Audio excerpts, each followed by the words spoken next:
Mr. T here. We're looking at Standard 5. This is the Constitution. 5C is the Constitution's key features: limited government, the Great Compromise, and three-fifths compromise.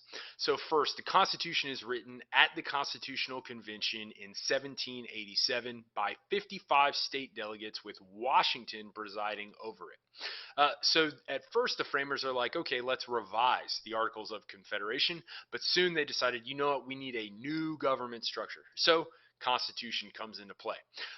Limited government. This idea comes about because the framers were afraid of a strong central authority. So limited government was supposed to prevent the abuse of a strong central authority. Well, how did they do that? So they were greatly influenced by the political thinker Montesquieu and his ideas on how to share power in government. So first, you share it at the between the national level and the state level. Then you share power at the national level, so the federal level, between three different branches: the executive branch, judicial branch, and legislative branch. And so these branches will check and balance each other. And so it's like an epic game of rock, paper, scissors. That's limited government.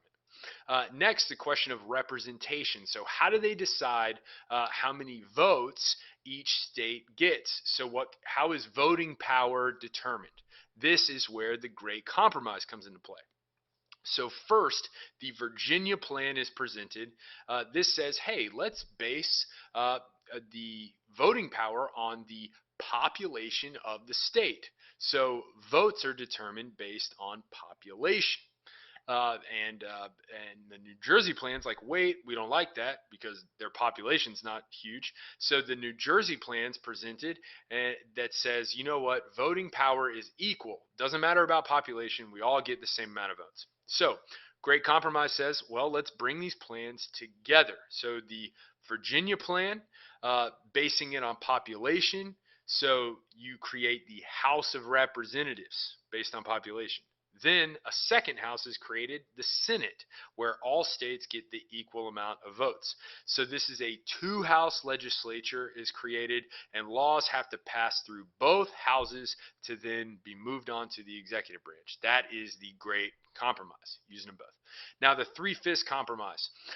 This is where southern states, when they were realizing, well, population, bigger populations get more power, more votes, so let's let our slaves be counted toward our population. Well, northern states resisted, and so they said, all right, the compromise is three-fifths. You can count three-fifths of your slaves toward your population, and three-fifths compromise.